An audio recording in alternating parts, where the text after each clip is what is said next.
अचरज खेल अचंभा देखा, अचरज खेल अचंभा देखा, मुख बिन जोगी बीन बजाओ। अचरज खेल अचंभा देखा, मुख बिन जोगी बीन बजाओ। अचरज खेल अचंभा देखा, मुख बिन जोगी बीन बजाओ।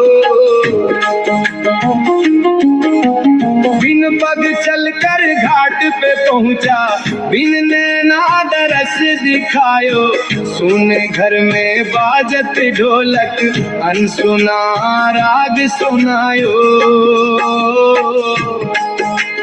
मुख बिन जोगी बीन बजा, अचरज खेल अचंभा देखा।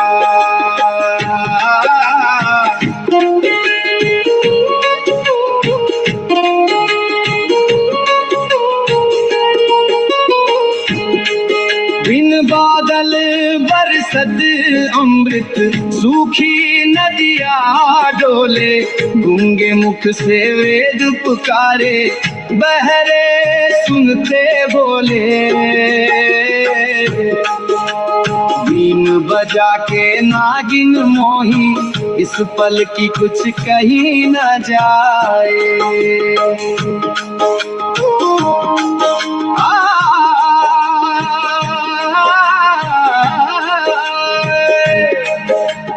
उल्टी गंगा भीतर बहती, मछली गगन चढ़ी रे, दीपक भीतर सूरज जागा, रैन दिवस संग लड़ी रे। अचरज खेल अचंभा देखा, मुख बिन जोगी बीन बजा।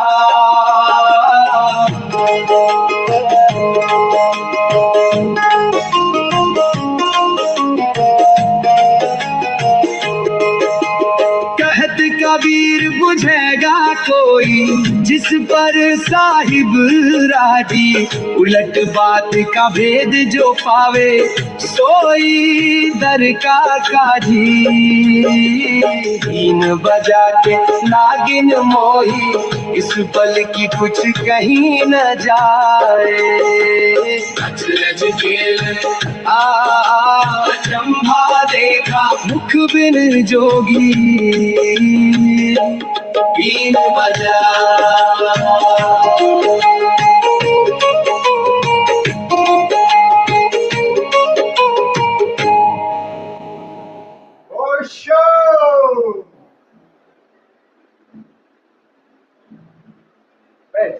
बैठ जाएं।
ओशो ध्यान समाधि योग साधना शिविर के इस द्वितीय सत्र में आप सभी मित्रों का हृदय से स्वागत करता हूं।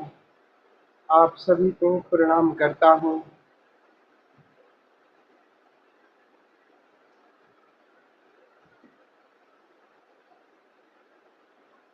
राजस्थान की धरती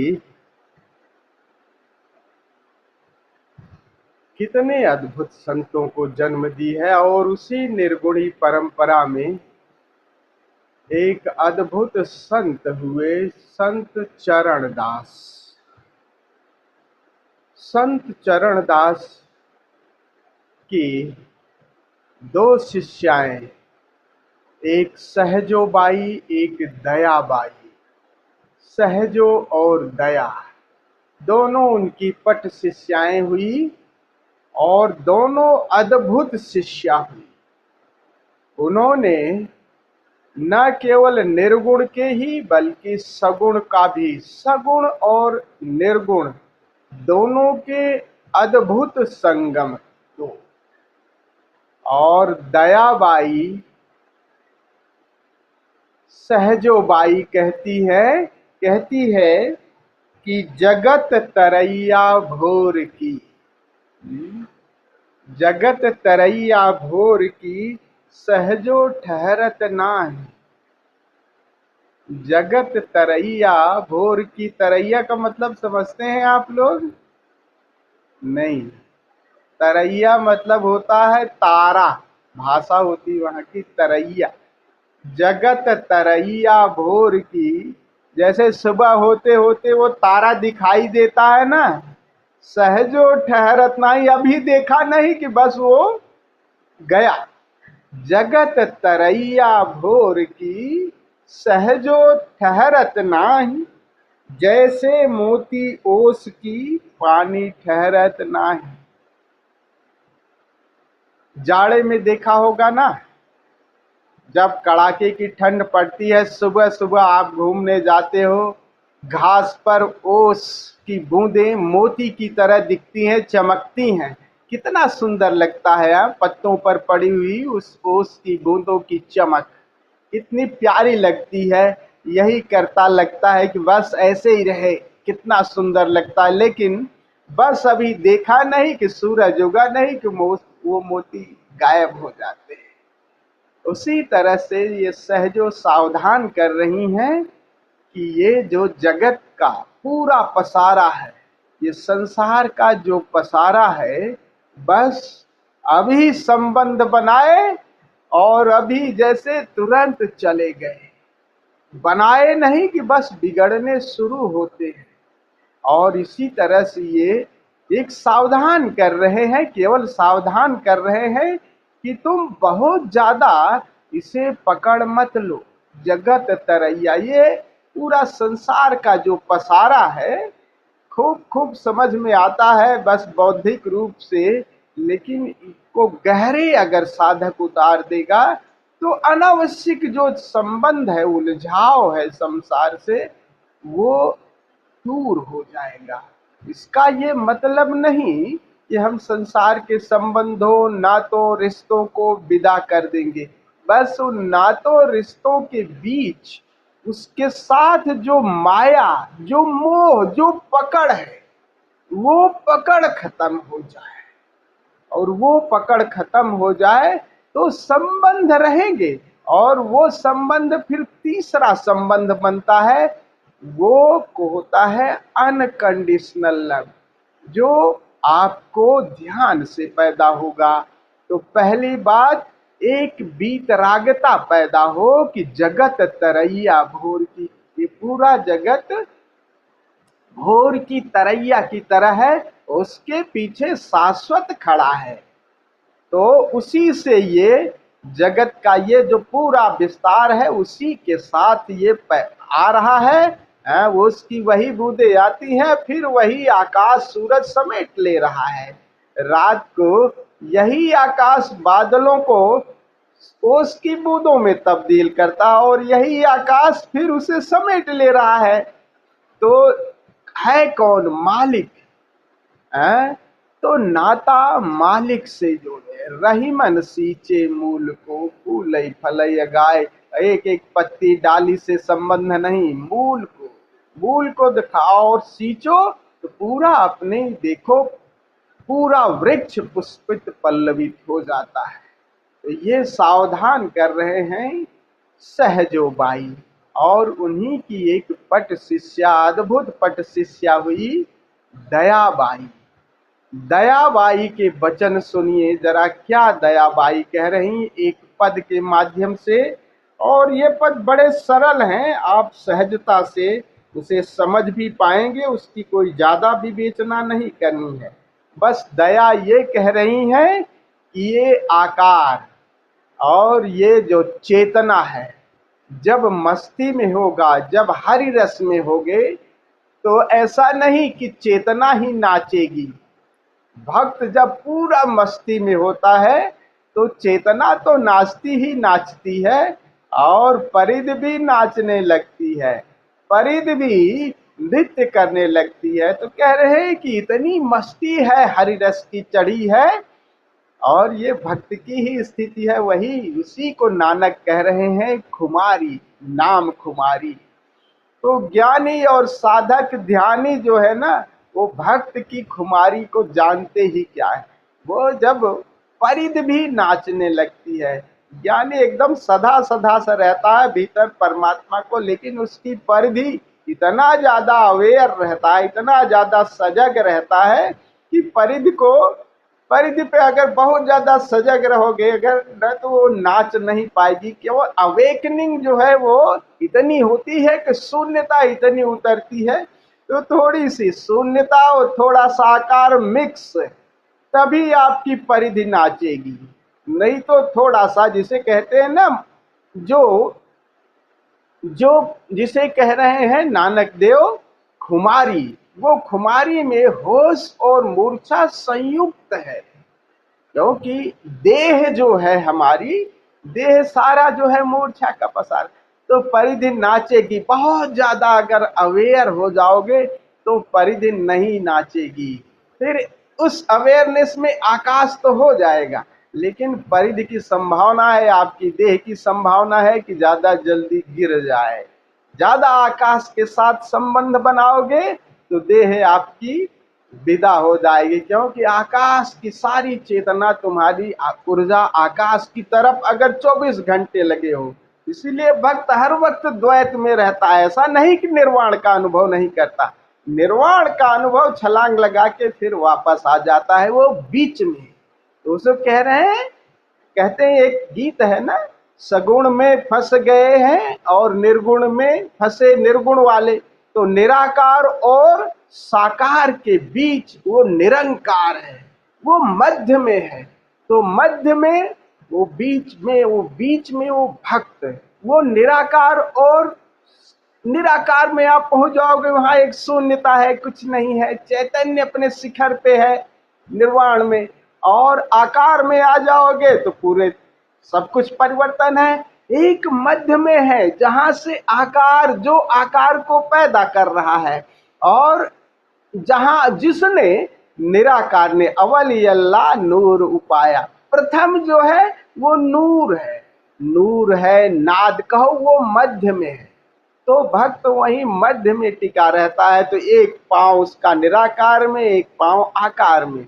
तो वही दया कह रहे हैं कि हम आकार और निराकार दोनों के अनूठे संगम रही। और कहती है कि जब तुम नाचोगे, तो जब हरि रस में नाचोगे तो चेतना ही नहीं नाचेगी, और आपकी परिधि भी नाचेगी। और भक्त जब नाचता है तो एकदम पागलों जैसी स्थिति हो जाती है। बाहर के जगत को देखोगे, कहेगा वो पैर कहीं पड़ेंगे, एकदम शराबी को देखो ना, शराबी जैसे पैर कहीं डालेगा पड़ेगा कहीं, और भीतर एक मस्ती, एक खुमारी, लरज के उतना सावधान हो के नहीं चलता, और बिल्कुल मस्ती के साथ वो पैर इधर उधर बहक जाते हैं, बहकते हैं, एक मस्ती रहती है। उसी मस्ती की बात इस पद में कह रही है दया। तो जरा आप लोग इस पद को समझिएगा, अर्थ नहीं बताऊंगा, अर्थ तो अपने आप वो बड़े सरल हैं, समझ लीजिएगा, नहीं तो समय लंबा हो जाएगा।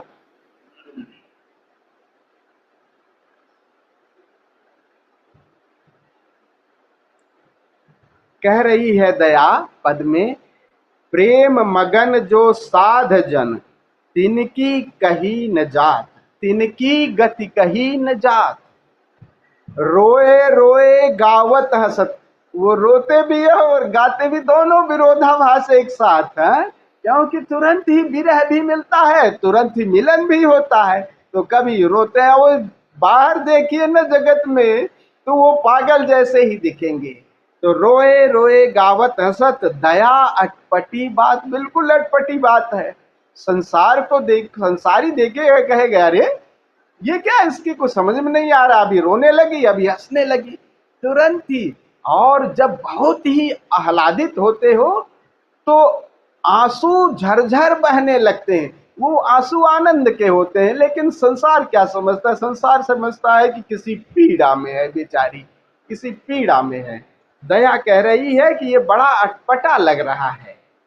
हरि रस माते जे रहे तिनको मतो अगाध, क्या कहोगे जो हरि के रस में मात गए। मात गए का मतलब एक जैसे पी लिए और चढ़ गई, नशा हो गया, उसी को मातना भीतर का कर रहे हैं कि हरि रस में जो माते पे वो अटपटे ही होंगे। वो कभी रोएंगे, कभी उनकी समझ में, किसी की समझ में नहीं आएगा उनकी भीतर की बात।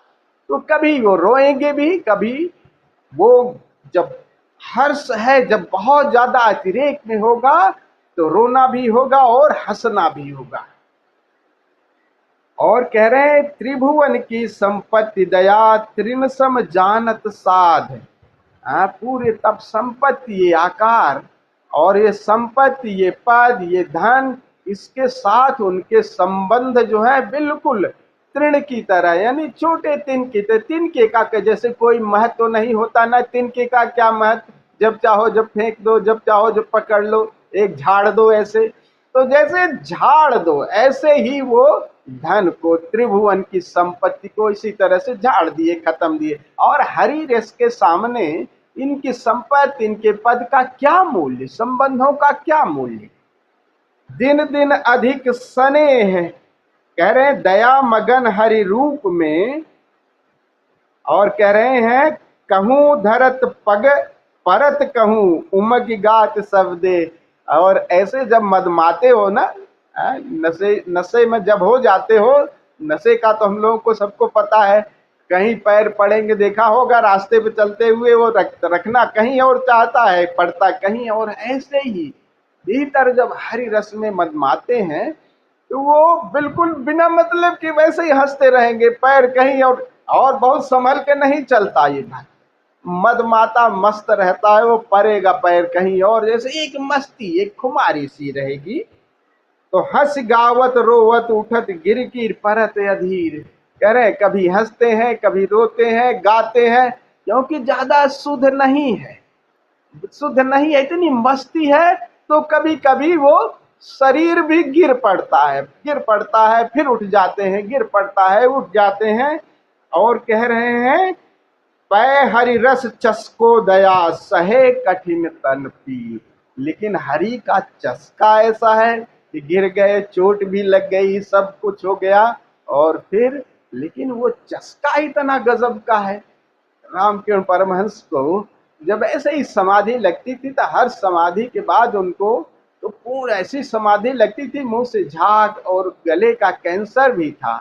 डॉक्टर्स कहते थे कि परमहंस देव इतनी आप जो है वो जो समाधि है, यानी मूर्छा में इतना मत जाया करिए, प्रेम में थे काली के, तो समाधि लगती थी तो हर वक्त ऐसा ही हो जाता। लेकिन कहते थे क्या करें, वो चस्का ही ऐसा है कि अब ये देह की फिक्र कौन कर रहा है। तो वो देह की फिक्र उस चस्के में सब गिर जाती है, उठते हैं, चोट लग जाती है। तो वही कह रहे हैं विरह ज्वाल पै हरिरस चस्को दया सहे कठिन तन पीर। और तन की पीड़ा भी हो जाती है, चोट भी लग जाती है। कह रहे हैं विरह ज्वाल उपजी ये राम सने ही आए, मनमोहन सरल तुम देखन दा चाय। काग उड़ावत कर थके नैन निहारत बाट, प्रेम सिंधु मन परे ना निक्सन कोई बाट। कह रहे प्रेम के सिंधु में एक बार उतर जाओ तो उसका किनारा दिखता नहीं, ऐसा नहीं कि तुम तैर के निकल जाओगे। कह रहे प्रेम सिंधु में मन पर, अब मन उस प्रेम के सिंधु में गिर गया। तो नमक के पुतले की तरह, जैसे नमक के पुतले गए छलांग लगा करके चले हम समुद्र की थाह करने, और पता लगा कि जितना पता करते गए उतने ही मिटते गए। उसी तरह से कह रहे हैं कि प्रेम सिंधु में एक बार पड़ गए तो फिर कहाँ किनारा दिखता है, फिर तो उसमें मिट के ही बस तुम प्रेम सिंधु सिंधु ही हो जाते हो, सागर ही हो जाते हो। बड़े प्यारे वचन हैं ये दया के। और इसी पर सहजो बाई पर संत ने हमारे प्यारे संत सहजो बाई पर जगत तरैया भोर की पर प्रवचन श्रृंखलाएं, जिसमें दया के इन पदों को लिया है। और जो अभी ये जो पद हम गा रहे थे उसका एक पूरा प्रवचन है। वो प्रवचन मैं आप लोगों को पूरा भेज दूंगा, लेकिन थोड़ा सा अंश करीब 10-15 मिनट का हम लोग सुन लेते हैं। बहुत प्यारा प्रवचन है। तो आप लोगों से निवेदन है कि आंखें बंद कर लें। 15 मिनट का इस प्रवचन को हम सुनेंगे, फिर चलेंगे आगे ध्यान की यात्रा पर, समाधि की यात्रा पर। क्लोज योर आईज, आंखें बंद कर लें।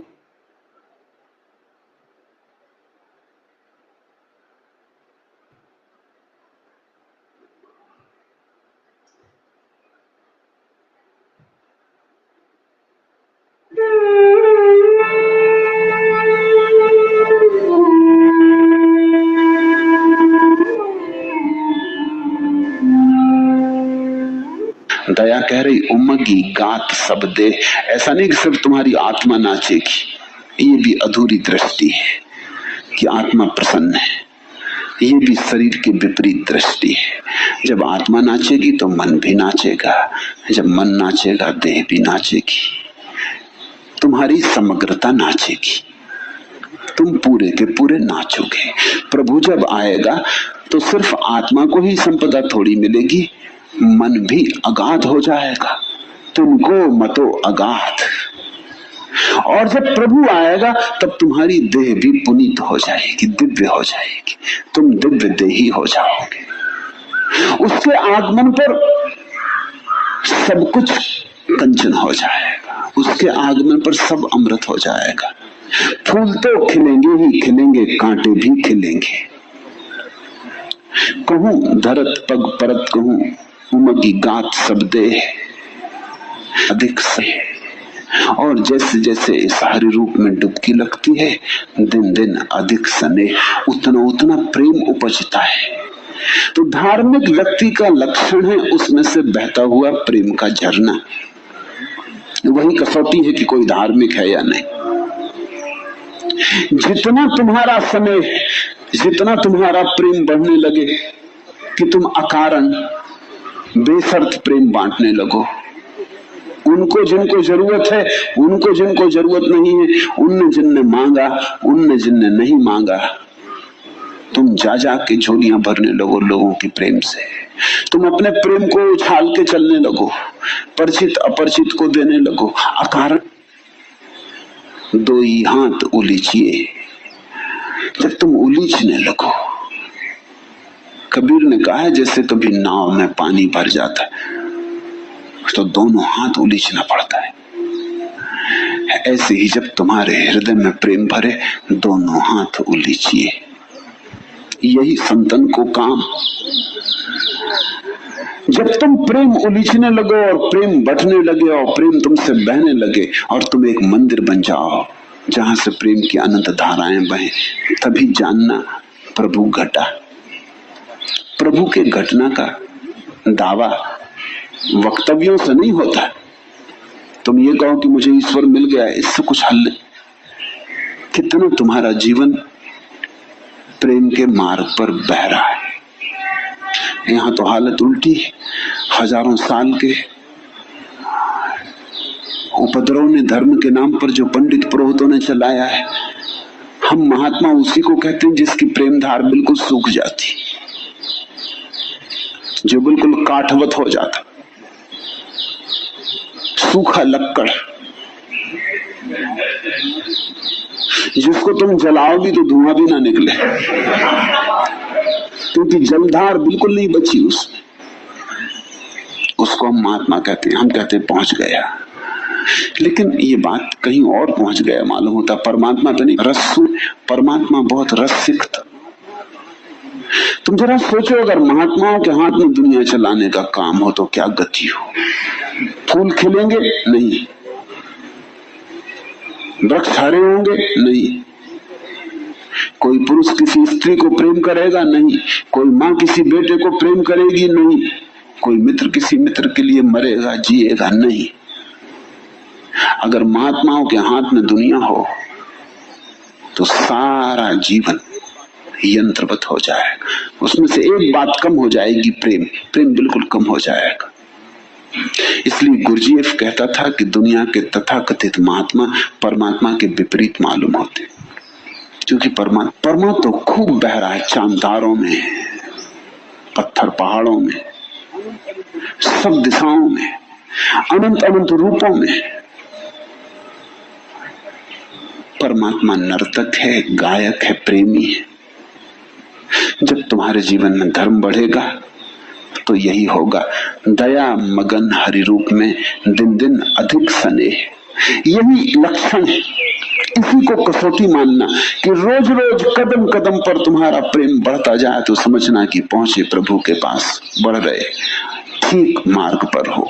अगर प्रेम घटने लगे तो समझना कि कुछ चूक रहे हो, कहीं भटक रहे हो। जैसे बगीचे के करीब आते हो ना तो ठंडी हवा हो तो भी तुम जानते हो कि हवा सुगंधमय होने लगी, हवा शीतल होने लगी, दिशा ठीक है, हम बगीचे की तरफ जा रहे हैं।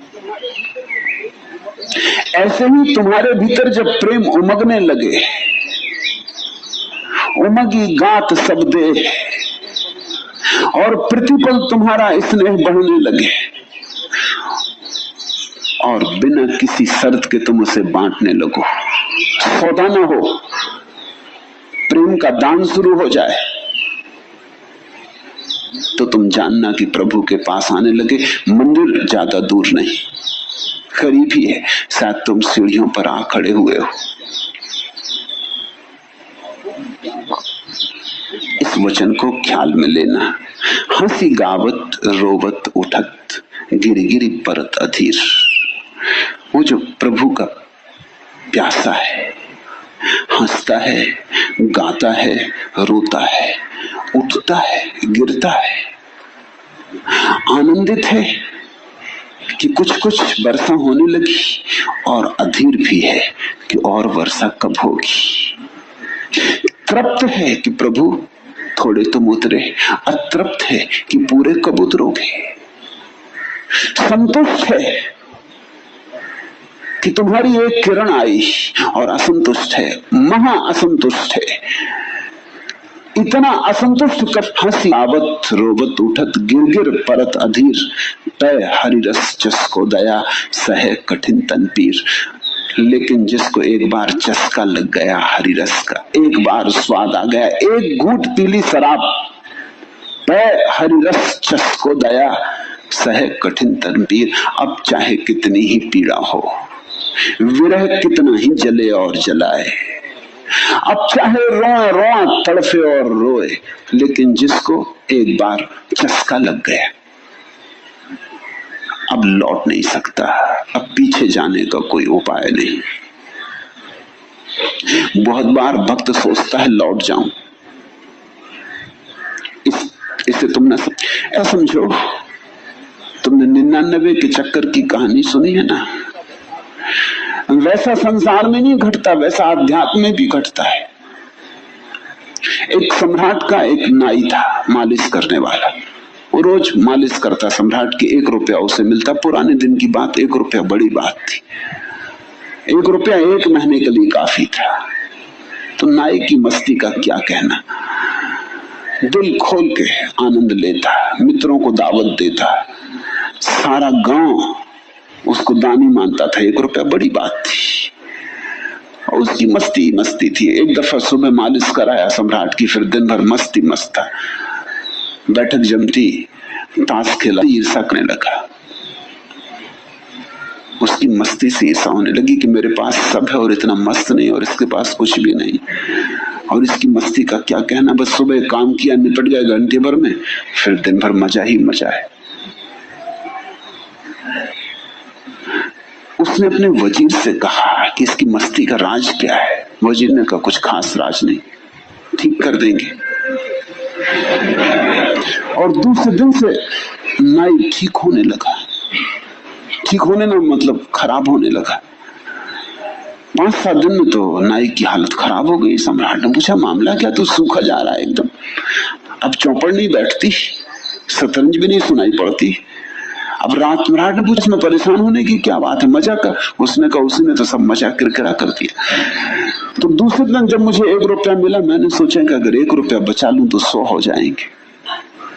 एक दिन की तो बात है, आज न सही रबड़ी, आज न सही दूध, आज न सही खेल कूद, एक ही दिन की तो बात है। तो मैं एक दिन उपवास कर गया, उसी दिन से हालत खराब है। वो 1 रुपया भी जमा कर दिया। फिर दूसरे दिन ये ख्याल आया, अरे इस तरह अगर बचाते चले जाओ तो कुछ दिन में अमीर हो जाओगे। 100 हो गए, अब 101 कर लेना चाहिए। बस इसी उधेड़बुन में सब बर्बाद हुआ जा रहा है। जो सांसारिक जीवन में घटती है वही आध्यात्मिक जीवन में भी घटती है। आकांक्षा जगती, अभिप्सा जगती, क्या पूरा पूरा कैसे मिल जाए। स्वाद लग गया, चस्का। दया ने ठीक शब्द उपयोग किया है, पै हरिरस चस्को दया, सहे कठिन तन पीर। अब एक तरफ रस भी आने लगता और एक तरफ बड़ी पीड़ा भी होने लगती कि और कब होगा, पूरा कब होगा। जब इतनी छोटी सी किरण इतना मस्त किए जा रही, जब एक घूंट ऐसा आनंद से भर गया तो डुबकी कब लगेगी। इन घड़ियों में बड़ी अड़चनें होती। कई बार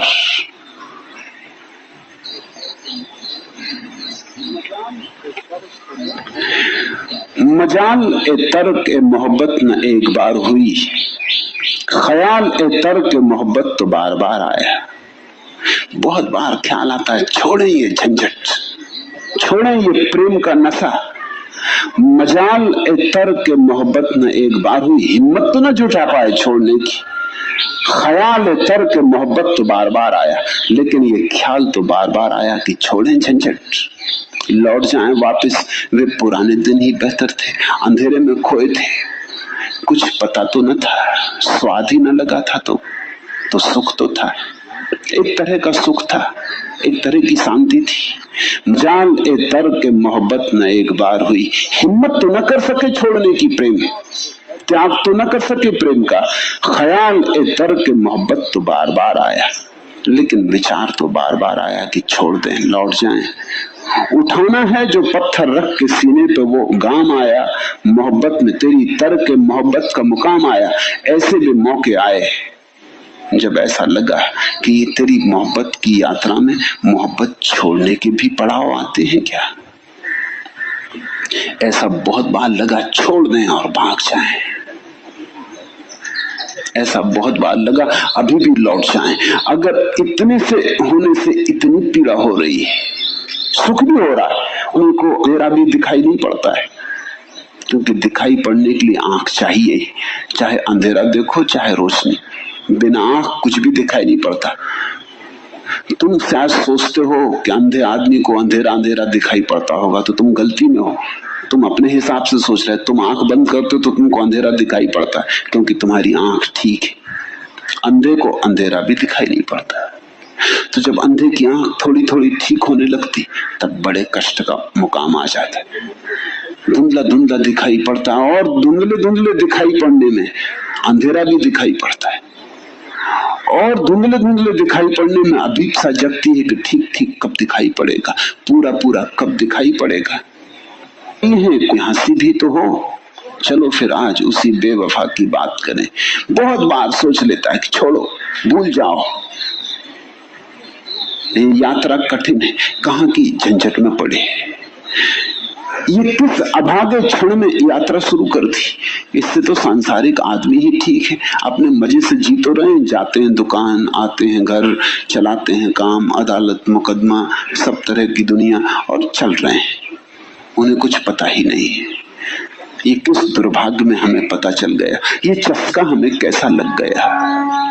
सत्संग चस्का है, और बहुत बार तुम भागना चाहोगे, बहुत बार तुम्हारा मन होगा कि छोड़ दो, बहुत बार तुम फिर करोगे भजन, फिर करोगे पूजा, फिर करोगे याद। वक्त तो दो ही गुजरे हैं, वक्त तो दो ही कठिन गुजरे हैं सारी उम्र में, एक तेरे आने से पहले, एक तेरे जाने के बाद।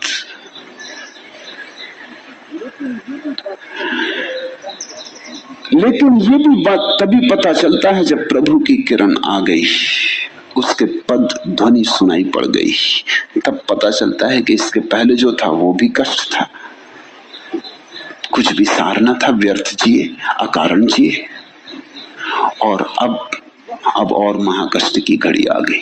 से मेरे करीब कोई अब बला नहीं आती, फिर धीरे धीरे एक ही याद रह जाती परमात्मा की, उसकी ही विरह की एक ही अग्नि रह जाती। फिर हजार बलाएं हट जाती, एक बला रह जाती। हजार बलाएं धन की, पद की, प्रतिष्ठा की, इसकी उसकी सब हट जाती, एक झंझट शेष रह जाती। लेकिन उस झंझट से लौटने की कोई सुविधा नहीं है। तय हरि रस चस्को दया, सहे कठिन तन पीर, विरह ज्वाल उपजी ही राम सनेही आए। और अब एक ज्वाला की तरह जलता है कुछ भीतर हृदय में, विरह ज्वाल उपजी ही राम सनेही आए। अब तो राम प्यारा आए, मोहन मन सरल तुम देखंदा चाह। बस एक ही चाह, एक ही अभिप्सा रह गई है, तुम देखंदा चाह, तुम्हें देखने की आकांक्षा। सब कुछ आंखों में समा जाता है, सब कुछ प्रतीक्षा बन जाता है। भक्त की सारी ऊर्जा प्रार्थना और प्रतीक्षा बन जाती है। दुनिया के सितम याद, न अपनी ही वफा याद। अब मुझको नहीं कुछ भी मोहब्बत के सिवा याद, बस एक पागलपन, एक गहन पागलपन। उन्हें अपने हृदय की बात मत कहना। जो राम स्नेही हो उनके सामने अपना हृदय खोल देना, क्योंकि इस पीड़ा को केवल वे ही समझ सकेंगे। विरह ज्वाल उपजी हुए राम स्नेही आए, मन मोहन मोहन सरल तुम देखंदा चाहे। बस आंखें अटकी रह जाती भक्त की, सारी ऊर्जा धीरे धीरे आंख बन जाती। और जिस दिन तुम्हारी पूरी ऊर्जा आंख बन जाती, उसी क्षण घटना घट जाती। नैन का संबंध था,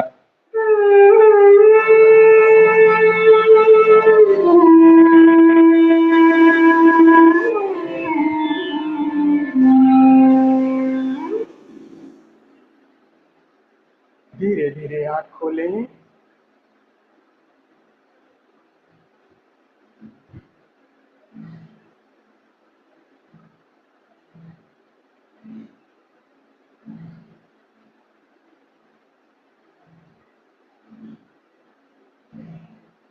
अभी हम संत दयाबाई के थोड़े से प्रवचनांश सुन रहे थे। दो बातें विशेष करके हम लोगों को ख्याल में ले लेनी है। पहली बात कि हर ध्यान आपकी कसौटी होनी चाहिए कि प्रेम क्या प्रकट हो रहा है सहज ही कि नहीं। ध्यान अगर अब गहराएगा तो ये दो पंख है, ध्यान और प्रेम दो किनारे की तरह। अगर ध्यान की यात्रा करोगे तो धीरे धीरे प्रेम भी विकसित होगा, और जब प्रेम भीतर से उमगेगा तो ऐसा नहीं होगा कि तुम किसको बांटो, तो फिर सहज ही मुस्कुराओगे। और मुस्कुराहट तब थोड़ी देखोगे कि भाई किसके सामने मुस्कुराऊं, तो जो भी सामने होगा उसके सामने मुस्कुराहट आएगी। वो आनंद, वो आह्लाद सबको मिलेगा, वो अनकंडीशनल, वो प्रेम बटेगा ही। वो सोच सोच के नहीं कि ये हमारा है, इसको दूं इसको नहीं। ये ध्यान की कसौटी है। और प्रेम से यात्रा करोगे तो प्रेम धीरे धीरे आंख बंद करके भीतर की तरफ गौड़ी भक्ति पराभक्ति में जब बदलेगी तो धीरे धीरे अपने भीतर यही यही ऊर्जा भीतर की तरफ मुड़ जाती है और आंख बन जाती है सारी ऊर्जा, और फिर ध्यान घटित हो जाता है। तो सगुण से यात्रा फिर निर्गुण निरंकार की हो जाती है। यात्रा भक्ति से करो, भक्त की तरह भक्त नाच करके भीतर पहुंच जाता है। ध्यानी अगर ध्यान गहराए तो प्रेम प्रकट होना चाहिए, नृत्य उठना चाहिए। ये दोनों दो कसौटी है। और दूसरी बात जो विशेष करके हम लोगों को जान लेनी है कि जब यात्रा शुरू करो तो बीच की जो स्थिति है वो बड़ी रूखी सूखी है। कबीर दास जी का ये वचन है न, कबीर दास जी कहते हैं कि सुखिया ये संसार है। जब साधना पे थे कबीर तो साधना का थोड़ा थोड़ा उन्हें हरि रस का चस्का मिलने लगा, लेकिन मिलता था जैसे अंधेरा और प्रकाश मिलने लगा तो कभी अंधेरा दिखाई देता तो निराशा आती कि लौट चले। ऐसे हर साधक की ये हर स्थिति होगी। बीच की स्थिति ये हम लोगों को ध्यान में रखनी है कि जरा सा भी गड़बड़ हुए तो ये दूसरी तरफ फिर संसार में आ जाएंगे। तो कह रहे हैं कि कबीर दास जी कहते हैं कि सुखिया ये संसार है, खावे और सोवे। कहे क्या गजब की बात है कि ये संसार कितना सुखी है, बस खाता है और चादर तान के मस्त होके सो जाता है, इसकी मस्ती। और कह रहे हैं दुखिया दास कबीर है, जागे और रोए। कह रहे रात भर जगते हैं और उस प्रभु के प्रेम में, प्रभु की विरह में, क्योंकि कबीर को अब थोड़ा सा मैंने थोड़ी सी चखली भी है, तो वो चखली है तो अब वो उसका चस्का भी मिल गया है, इसलिए अब वो पूरा मिल जाए उसकी विरह की, उसकी तड़पन में जगते हैं कि कब पूरा मिले। तो उसकी तड़पन में जा नींद भी उनकी गई और संसार भी। कहने का मतलब जागर रोए का मतलब उसकी अब जागने की पूरी अभिलाषा है, उससे मिलने की। और संसार से धीरे धीरे नाता टूट रहा है, इसलिए जागरण है। और जागे और रोए, रोए इसलिए कि अभी पूरा मिला नहीं। ये साधक की स्थिति होती है। तो जब यात्रा पे चलोगे तो शुरुआत में जब अंधकार दिखाई देगा थोड़ा थोड़ा, तो बीच में से ये भाव आएगा कि आज चलो कुछ मिल तो नहीं रहा, यहीं पे लौट भी आते हैं सब। तो वो सदगुरु सिद्धार्थ औलिया के वचन है ना, चलते हैं लाखों लोग मगर पर मंजिल कुछ ही पाते हैं।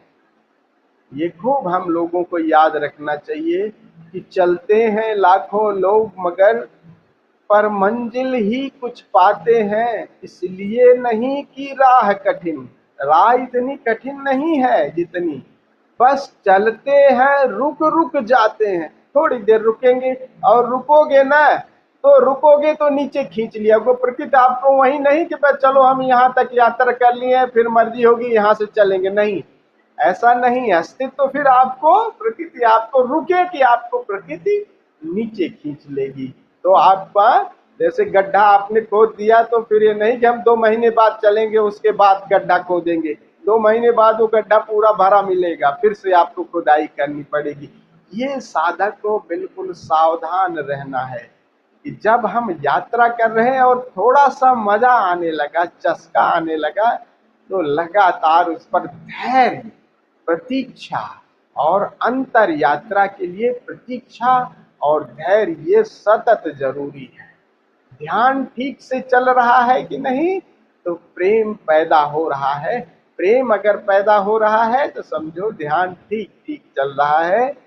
और ये भी हमें ध्यान रखना है कि बस प्रतीक्षा, उसकी प्रतीक्षा, और एक दिन वो प्रतीक्षा पूरी हो जाती है। तो ये धैर्य और प्रतीक्षा भी बहुत आवश्यक है शुरू शुरू में साधक को। एक बार फिर चस्का लग जाएगा, पी जाओगे, फिर नहीं छूटेगी, लेकिन शुरुआत में हर साधक की। इसलिए कभी कभी ये साधक हर साधक के साथ होता है कि जब यात्रा करोगे, अगर प्रभाव से यात्रा किए हो तो छोड़ के चले जाओगे, लेकिन अगर तुम्हारा एकदम स्वभाव वाकई विरक्ति पैदा हो गई, संसार से थोड़ी सी दूरी बनने लगी है, तब बस इसको बीच का जो स्थान है, बीच का जो है, वहीं से ज्यादा संभावना होती है। क्योंकि वहां पर ऐसे समझो कि तुमने धरती छोड़ दी और ऊपर कुछ पकड़ने को नहीं मिला, बड़ी वैसी स्थिति होती है, अरे अब क्या करेंगे। लेकिन सीधे ही तुरंत ही आसमान से, आकाश से तुम्हारा नाता भी जुड़ जाएगा। अभी माना कि एक शून्यता गहराई है, विषाद गहराया है, लेकिन लगातार देखते जाओ उस निराकार को, देखो फिर तुम्हारी तारी लग जाती है। वही बात अंत में कह रहे हैं कि बस तुम लगातार देखते जाओ, फिर देखो सारी ऊर्जा तुम्हारी दर्शन में तब्दील हो जाती है। तो ये धैर्य और प्रतीक्षा और ध्यान के लिए एक कसौटी कि क्या वो प्रेम में बदल रहा है कि नहीं, और ये प्रेम क्या लगाव से, बिना लगाव के, बिना कारण के है कि नहीं। ये दो बातें खूब खूब साधक को ध्यान में रखनी है। तो चलिए हम लोग भी आज जो दया कह रही हैं उसकी तरह नृत्य करते हैं। और नृत्य कैसे करेंगे? आज बच्चों की तरह, बच्चे देखिए ना प्राण पे जीते हैं, भक्त से और नीचे चलिए प्राणों पर। उनका जो है नृत्य कैसा होता है, ऐसा कुछ नहीं, वो जैसी मर्जी आती है वैसे नाचते हैं, जैसे हाथ पांव उठे वैसे प्राणों से पूरी सब कुछ अपने को एक साथ जोड़ करके मस्ती में तन मन और चेतना सबको एक साथ जोड़ दें और प्राणों से भर करके नाचेंगे। फिर बैठ करके हम प्रयोग करेंगे। तो निवेदन है कि खड़े हो जाएं और नच मलंगा। मलंगा, मलंग बड़ा प्यारा शब्द है, मलंगा का मतलब प्राणों से भर करके, नच मलंगा। फिर हम लोग नृत्य करेंगे, फिर बैठ करके प्रयोग करेंगे।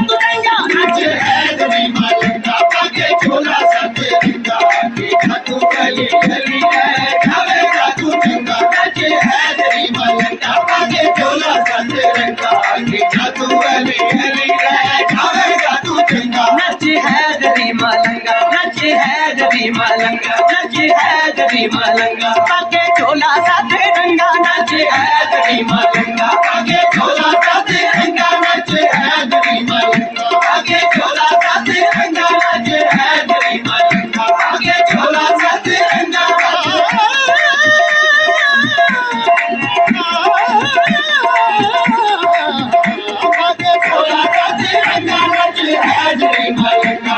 मौला दी दे मनन वाले दौन अभी दे नारे मौला दी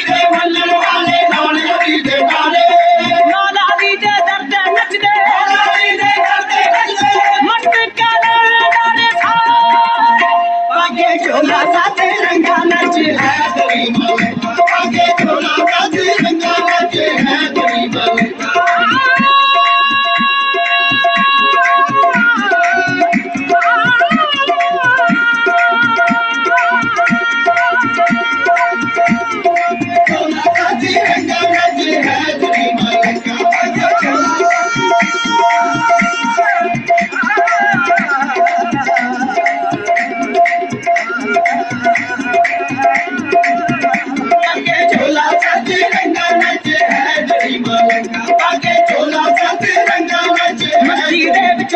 मस्ता लगदा रे तू चंगा मस्ती दे विच डुब के मस्ता लगदा रे तू चंगा मस्ती दे विच डुब के मस्ता लगदा रे तू चंगा मस्ती दे विच डुब के मस्ता लगदा रे तू चंगा मौला दी दा बिरद पका के नची अजमत माना पाके झोला साथ रंगा नच है गई मलंगा पाके झोला साथ रंगा नच है गई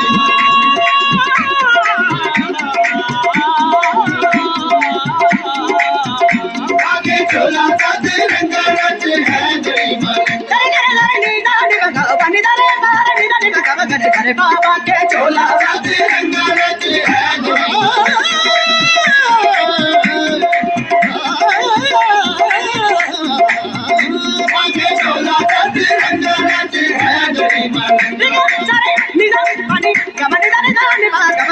बाबा के झोला साथ रंगा नच है गई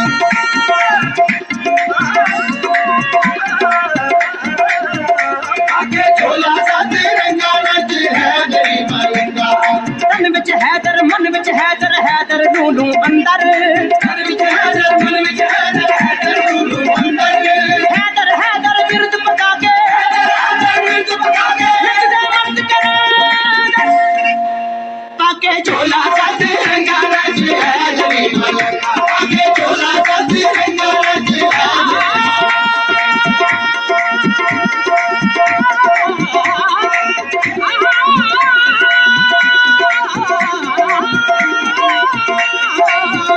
आगे झोला साथ रंगा नच है गई मलंगा आगे झोला साथ रंगा नच है गई मलंगा आगे झोला साथ रंगा नच है गई मलंगा अली दे मनन वाले उठो मिलके नचो सारे अली दे मनन वाले उठो मिलके नचो सारे अर्श फरिश्ते बजदे आमद अर्श फरिश्ते बजदे आमद मौला अली दे नारे पाके झोला साथ रंगा नच है गई मलंगा पाके झोला साथ रंगा नच है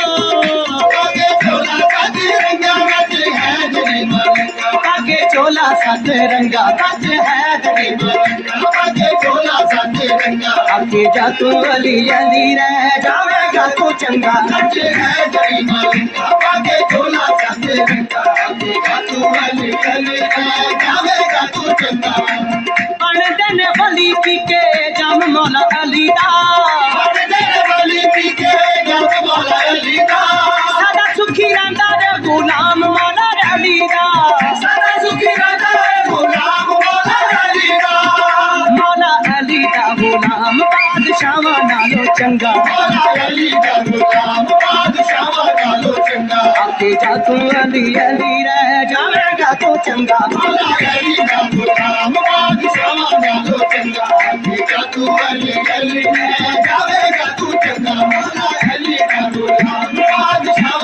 नालो चंगा आगे जा तू अली अली रह जावेगा तू चंगा मौला अली दी ते रब भी नहीं मोड़दा मौला अली दी ते रब भी नहीं मोड़दा चंगा दा नाता जड़ा अली नाल जोड़दा चंगा दा नाता जड़ा अली नाल जोड़दा मौला अली नु पुकार अज हैदरी मलंगा मौला अली नु पुकार अज हैदरी मलंगा आगे जा तू अली अली रह जावेगा तू चंगा मौला अली नु पुकार अज हैदरी मलंगा आगे जा तू अली अली रह जावेगा तू चंगा मौला अली नु पुकार अज हैदरी मलंगा आगे जा तू अली अली रह जावेगा तू चंगा अली अली अली अली अली अली अली मोरा अली अली अली अली अली सिर मौला दे कदम च रख दे मलंगा सिर मौला दे कदम च रख दे मलंगा आगे जा तू अली अली रह जावेगा तू चंगा सिर मौला दे कदम च रख दे मलंगा आगे जा तू अली अली रह जावेगा तू चंगा सिर मौला दे कदम च रख दे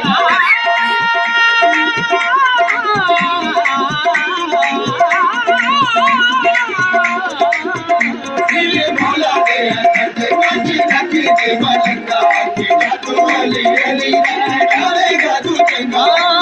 दिल नु तू हैदरी रंग विच रंग लै आबद जो मंगना रे अली चलो मंग लै अज वक्त दिए अली दे करम वाली गंगा अपनी कप अली जली रे जावेगा तू चंगा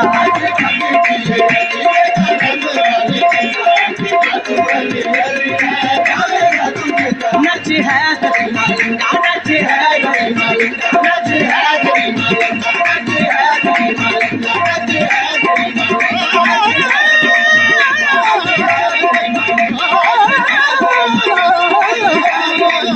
नच है गरिमा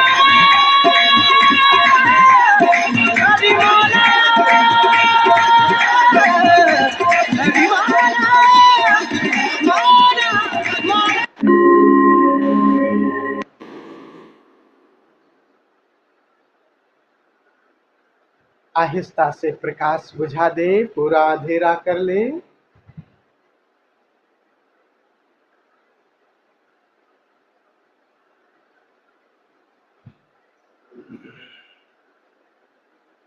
एक सुखद सी मुद्रा चुन लें, अपनी रीढ़ और गर्दन सीधी रखें। चाहे तो आई फोल्ड लगा लें, ईयर प्लग न लगाएं।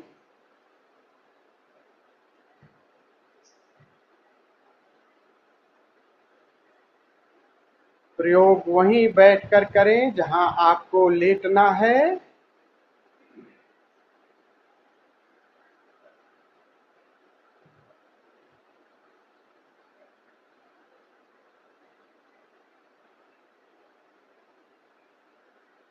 अभी हम भ्रामरी प्राणायाम करेंगे। भौरे जैसी गुंजार करते हुए श्वास को बाहर फेंकनी है पूरा, और गुंजार को फील भी करना है कि रोआ रोआ इस गुंजार से भर रहा है।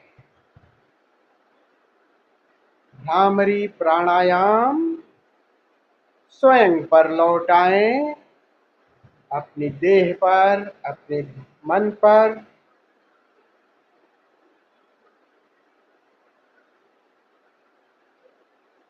पूरी चेतना को स्वयं की तरफ मोड़ लें।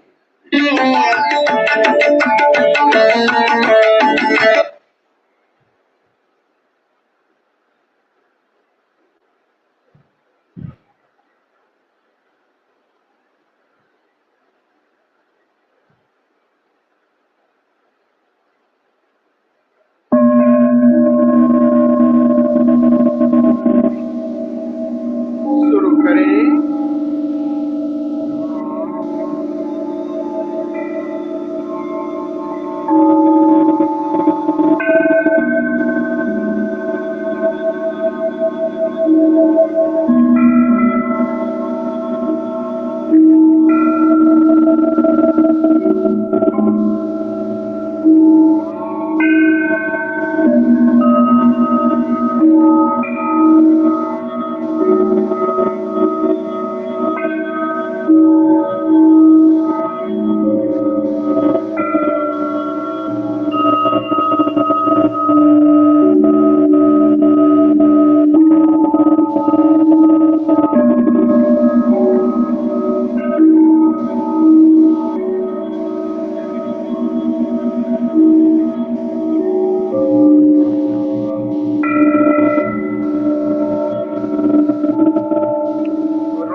से ये गूंज उठ रही है और रोआ रोआ सुन भी रहा है।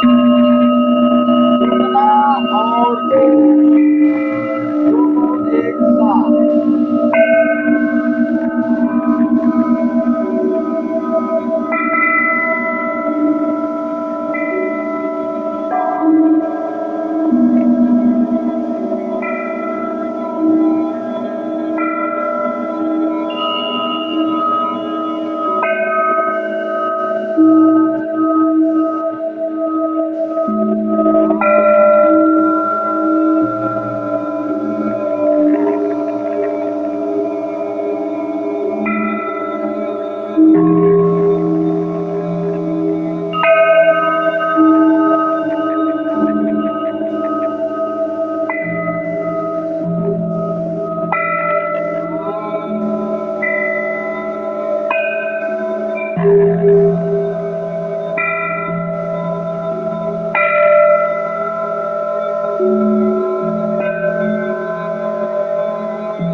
गुंजार जारी रखें। अब धीरे से अपना ध्यान तीसरे नेत्र पर दोनों भौहों के मध्य ले आए और गुंजार को इस तृतीय नेत्र पर महसूस करें, मानो इस ध्वनि की चोट आपके तृतीय नेत्र पर पड़ रही है। तृतीय नेत्र से सुने भी और गुंजार भी करें।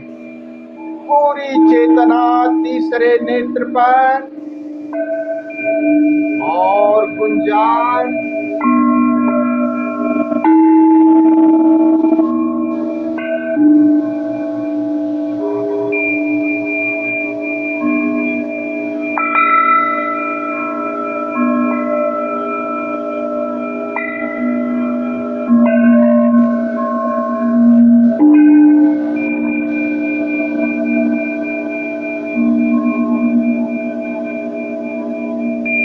सारी ऊर्जा तीसरे नेत्र पर इकट्ठी हो रही है।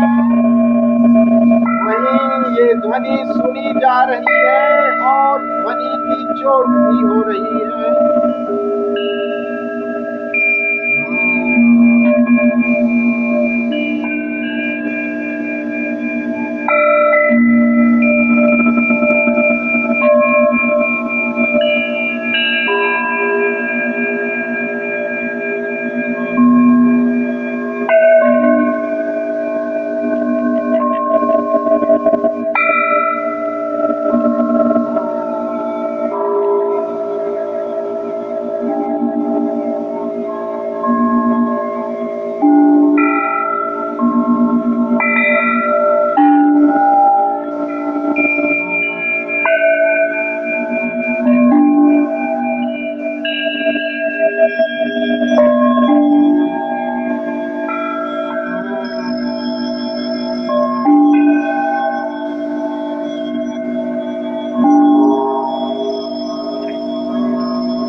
तीसरे नेत्र पर इकट्ठी होती जा रही है।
गुंजार बंद कर दें।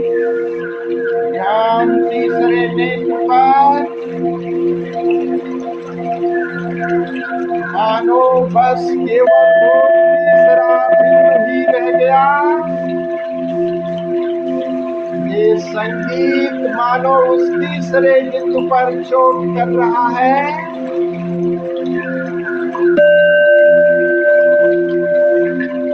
ये कान, ये आंख सब भीतर की तरफ उस तीसरे नेत्र पर एक साथ मिल रहे हैं। एक साथ सुनना और देखना। उस तीसरे नेत्र से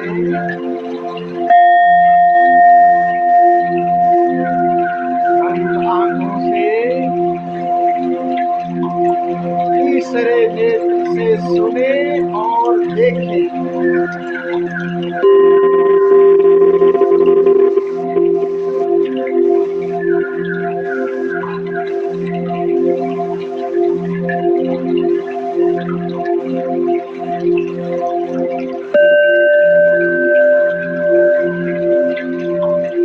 बाहर से सारी चेतना ऊर्जा तीसरे बिंदु पर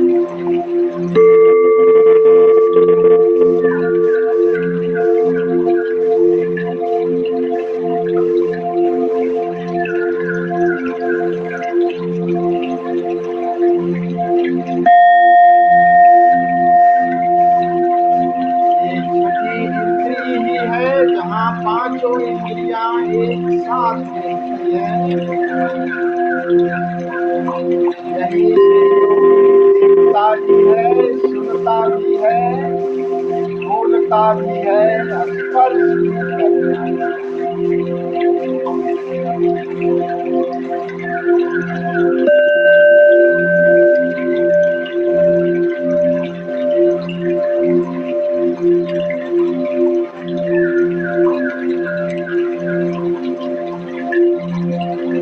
दसम द्वार पर ठहर गए।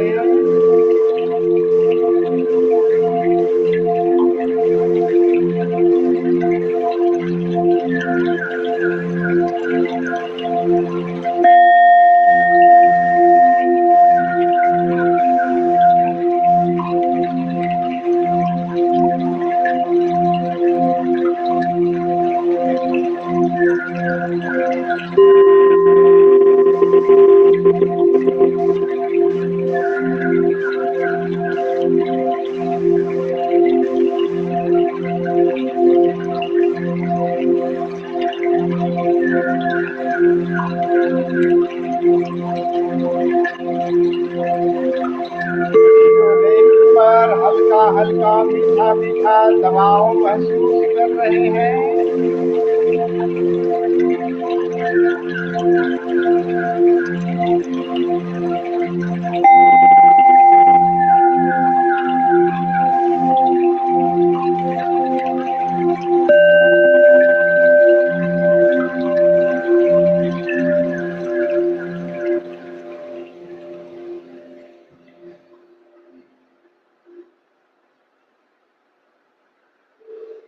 बाहर का संगीत भी विदा हो गया।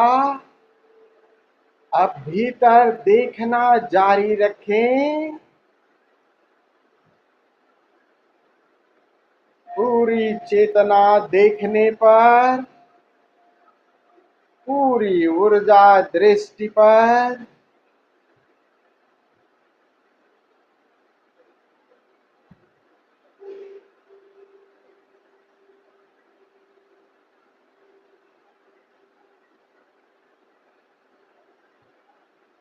चाहे तो ईयर प्लग लगा लें ताकि बाहर की सारी ध्वनि बंद हो जाए। पूरी चेतना भीतर की तरफ भीतर देखना शुरू करें।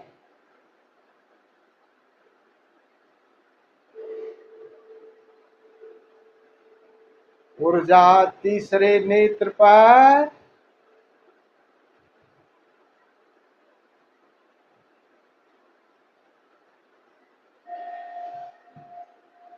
देखते देखते ये ऊर्जा विस्तार लेने लगी। जो ऊर्जा इकट्ठी थी वही विस्तार ले रही है।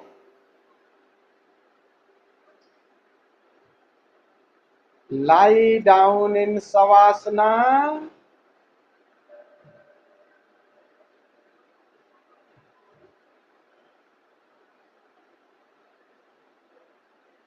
शून्य की ऊर्जा कहो, चैतन्य की ऊर्जा कहो, प्रकाश की ऊर्जा कहो, जो भी अनुभव कर सकते हो, विस्तार ले रही है। और ये ऊर्जा रोम रोम में फैलती जा रही है। रोआ रोआ शीतल हो रहा है ऊर्जा से। शून्यता का विस्तार, ऊर्जा के इस विस्तार में आपकी देह, आपके विचार सब मिटते जा रहे हैं। शून्य की ऊर्जा, देह विदा हुई, विचार भी विदा हुए।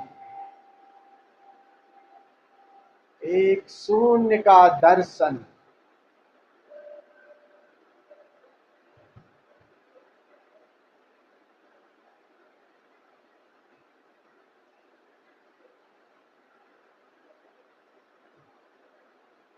शून्य में प्रवेश हो गया।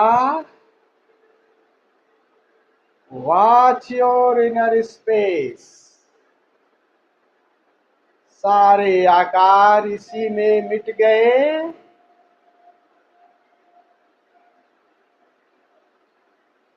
शून्य का सागर,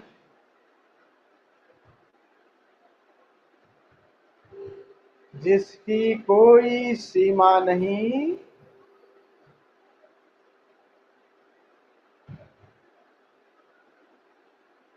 प्रेम से देखते रहें, अनफोकस्ड वॉचफुल।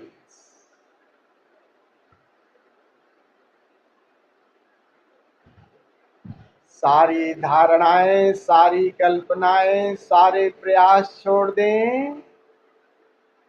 ये निराकार शून्य जैसा भी अनुभव में आ रहा है, देखते देखते, सुनते सुनते उसी के साथ और गहरे उतरते जाएं, मिट जाएं, खो जाएं। मर्ज योरसेल्फ,